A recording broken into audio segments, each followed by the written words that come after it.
अस्सलामुअलैकुम वरहमतुल्लाहि वबरकातुहू। बिस्मिल्लाहिर्रहमानिर्रहीम नहमदुहु व नुसल्ली अला रसूलिहिल करीम व अला आलिहि व अस्हाबिहि अजमाइन अम्मा बाद। मोहतरम भाइयों, बुज़ुर्गों और दोस्तों,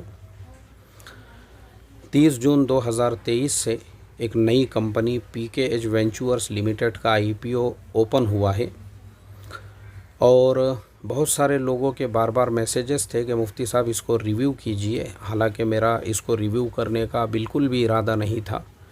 वजह यह है कि मैं इसमें अप्लाई नहीं कर रहा हूं, मगर फिर मैंने ये सोचा कि भाई अगर हम रिव्यू नहीं करेंगे तो बहुत सारे नए लोग, उनको लगेगा कि हर IPO जो है उसमें अप्लाई करना ही चाहिए, इसलिए लोग अंधाधुंध हर IPO में अप्लाई कर रहे हैं। तो मैं सोचा चलो ठीक है, लोगों की थोड़ी सी रहबरी रहनुमाई करना भी ज़रूरी है। हालांकि मैं आपको बता दूं, कल भी मैं इतना ज़्यादा मसरूफ़ था, जुमा का बाबरकत दिन है, उसके बावजूद जो है जुमा की नमाज़, क़ुरबानियाँ, उसके अलावा जो है मेरी ऑफिशियल मीटिंग्स, तकरीबन 4:30-5 बजे मैंने खाना खाया कल दोपहर का, और फिर 5:30 बजे से मेरी मीटिंग थी 6:30 बजे तक। तो इस तरह से मसरूफ़ियात पे मसरूफ़ियात है। और आज भी सुबह से मसरूफ़ था। कंपनी के 1-2 टास्क जो है वो पेंडिंग में पड़े हुए थे, अभी उसको मुकम्मल किया और सोचा कि चलो यार ये टॉपिक पे भी वीडियो बनाना ज़रूरी है, वरना कहीं ऐसा ना हो जो नए लोग हमारे साथ में जुड़ रहे हैं, नए अकाउंट ओपन करने वाले, अंधाधुंध उनको लगे कि नहीं बस हर IPO में अब लगाना ही है अपने को पैसे, या हर IPO के लिए अप्लाई ही करना ही है। तो ऐसा नहीं करना है भाई, ऐसा मत करो गलती से भी। पहले मैं आपको इसके बारे में बता दूं। देखो, ये कंपनी का नाम है PKH वेंचर्स लिमिटेड। ये 100 शेयर्स का एक लॉट है। 140 रुपये से 148 रुपये के बीच में इसकी प्राइस रेंज है। एप्लीकेशन स्टार्ट हो चुका है 30 जून 2023 को और एंड होगा 4 जुलाई 2023 को, और इसी तरह से इसकी लिस्टिंग होगी 12 जुलाई को। ठीक है, चलिए अब हम आते हैं IPO जो डिटेल्स है उस पे हम क्लिक करते हैं। तो देखो यहाँ पे कंपनी के बारे में आ गया, अबाउट PKH वेंचर्स IPO इन कॉरपोरेटेड इन 2000, यानी 2000 से ये कंपनी काम कर रही है। क्या काम करती है, अब यहाँ पे उसके डिटेल्स लिखे हुए हैं। PKH ventures limited is involve in the business of construction and development, hospitality and management services. Civil construction business is executed by the subsidiary Garuda Construction. Under its hospitality business, the company owns, manages and operates hotels, restaurants, QSRS, spas and sale of food products. PKH Ventures has also been awarded 2 government projects, namely 16 mega power hydro power project in Arunachal Pradesh and the development of an entertainment center in Nagpur. Along with this, it also has 3 hotel development projects.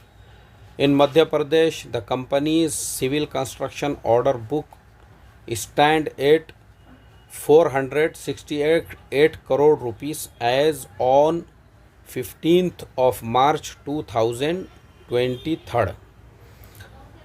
अब यहाँ पे यानी इतने सारे businesses इन्होंने गिनवा दिए हैं, मतलब सारे कारोबार में ये कंपनी अपने आप को कह रही है कि हम इसमें इन्वॉल्व है। मतलब इनके अर्निंग का जो है ना, कोई एक रिसोर्स नहीं है। अब जैसा मैं थोड़ा पीछे जाता हूँ, पीछे मतलब अभी वो प्रोजेक्ट चालू है, जैसे आइडिया फोर्ज है, तो कंपनी टेक्नोलॉजीज़ का काम करती है। एक ही जुमले में उसका जवाब आपको मिल गया। क्या टेक्नोलॉजीज़ करती है भाई? कंपनी जो है वो बनाती है आसमान में जो उड़ने वाले, आजकल जो छोटे छोटे ड्रोन्स आ चुके हैं, और वो ड्रोन्स के अंदर ही कंपनी तरक्की कर रही है, नई नई टेक्नोलॉजीज़ उसमें ला रही है, अच्छे अच्छे ड्रोन्स बना रही है, उसमें भारी भारी कैमरे फिट कर रही है। उस वजह से आर्मी वाले भी उनके ड्रोन्स ख़रीद रहे हैं। यह है कंपनी का एक जुमले में बिज़नेस।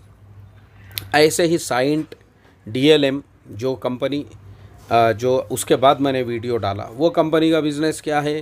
बोले वो कंपनी जो है जो इलेक्ट्रॉनिक बहुत सारे ऐसे यानी जो ऐसी चीज़ें जो बड़े बड़े प्लेन्स के अंदर इस्तेमाल में आती है, जैसे प्लेन्स के अंदर जो पायलट होता है उसके सामने आपने देखे होंगे। फिर ऐसे ही हॉस्पिटल के अंदर जो MRI मशीन होती है, CT स्कैन मशीन होती है, ये सारे मशीनों को जो लगने वाले जो इक्विपमेंट है ये कंपनी वो बनाती है। एक जुमले में कंपनी का सारा बिज़नेस आपके सामने आ गया।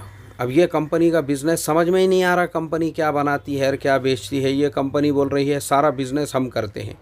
जैसे आपके रिश्तेदारी में भी एक आधा होगा ऐसा फेकम फाक करने वाला, नहीं तो आपने देख लेना अपने ख़ानदान में, बिरादरी में या आपके दोस्त अहबाब में, आप उसके सामने कोई भी टॉपिक पे बात करो तो वो आपको वो टॉपिक पे बोलेगा नहीं नहीं ये तो मेरा भी कारोबार था, अरे मैंने बहुत दिनों तक गोश्त का कारोबार किया, अरे मैंने बहुत दिनों तक सेकंड हैंड गाड़ियाँ भी लिया बेचा, अरे यार मैंने जो है ये भी बेचा, अरे मैंने ज़मीन का भी कारोबार किया, अपना प्लॉटिंग का भी धंधा था पहले।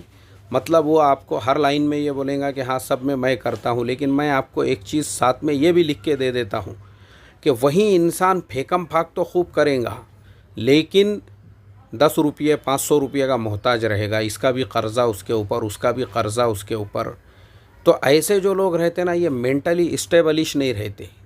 इनका अपना कोई कारोबार मतलब एक जगह जो है एक काम नहीं करते। ये लोग 50 काम करने की सोचते और फेल हो जाते और ज़िंदगी भर जो है ना या तो ससुरे की जान पे या तो फिर दूसरों की जान पे जो है अपनी ज़िंदगी या अब्बा जान की जान पे ज़िंदगी गुजरते रहती, मगर बड़ी बड़ी बातें और भीख मांग के खाते। इस तरीके की मिसाल ऐसे लोगों पे फिट आती है। तो सेम टू सेम ये PKH वेंचर्स IPO का भी ऐसा ही है। बड़ी बड़ी बातें हम ये भी करते हैं वो भी करते हैं। मैं रिसर्च कर रहा था इनके ऊपर तो पता चला ये बोल रहे हैं हम इतने रेस्टोरेंट, तो इनके 2 ही रेस्टोरेंट चलते हैं, सिर्फ 2 रेस्टोरेंट्स, 2 रेस्टोरेंट के बिज़नेस में है ये। 2 रेस्टोरेंट है इनके और उसके अलावा खाली 3 होटलें हैं। वो तो ख़ुद उन्होंने यहाँ पे लिखा हुआ है। होटल्स बिज़नेस के अंदर भी है। तो ऐसी कितनी होटलें हैं भाई तुम्हारी? महाबलेश्वर में कितनी है, लोनावाला में कितनी है, ऊटी में कितनी है? होटल्स बिज़नेस किसे कहते हैं? जैसे लेमन ट्री, हर शहर में आपको उनकी होटल मिल जाएंगी और बड़ा कारोबार उनका। अभी अहमदाबाद के अंदर जो है इंडिया पाकिस्तान का मैच होने वाला है तो उनका जो रूम 3000 रुपये में मिलता था अभी 1-1 लाख रुपये में बुकिंग चालू है। इसको बोलते बिज़नेस। हर शहर में उनकी होटल है। महिंद्रा रिजॉर्ट्स उसको बोलते होटल बिज़नेस। इंडियन होटल्स हर शहर में उनकी होटल है, इसको बोलते होटल बिज़नेस। 3 होटलें हैं, बोले हमारा होटलों का भी बिज़नेस है। 2 रेस्टोरेंट्स है, बोले हमारा रेस्टोरेंट्स का भी बिज़नेस है। तो ऐसे कंपनी में वही पैसे लगा सकता है जो बेचारे को जो है ना रिस्क लेने की आदत है। बाकी मेरा पर्सनल ओपिनियन ये है, मैंने जब पहले ही इस कंपनी के डिटेल्स पढ़ा तो इसीलिए मैं रिव्यू नहीं कर रहा था, क्योंकि मुझे पैसा लगाना ही नहीं इसमें। मैं क्यों मेरा पैसा बर्बाद करूं, ज़ाय करूं? भले मुझे जो है ना लिस्टिंग गेन मिल रहा हो इसके अंदर, तब भी मैं इसमें पैसे नहीं लगाऊंगा, खलास। और शरई एतबार से भी मैं समझता हूं कि कंपनी का कारोबार पूरी तरह से क्लियर नहीं है, तो ये कंपनी का कारोबार भी मेरे नज़दीक मशकूक है।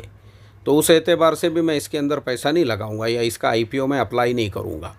बाकी आप सुनने वालों में से जो वो 1.5 शाने साहब की तरह से जो है 2.25 शाना हो और जिसको ये लगे कि नहीं नहीं मैं अपने रिस्क के ऊपर अप्लाई करूंगा, कर सकते आप, कोई मसला नहीं है। क्योंकि हम ना किसी के हाथ पैर पकड़ के बैठे हुए हैं, ना किसी पे हमारी ज़बरदस्ती है। लेकिन मेरा अपना पर्सनल ओपिनियन इस IPO के बारे में ये है, मैं गलती से भी इसके अंदर अप्लाई नहीं करूँगा।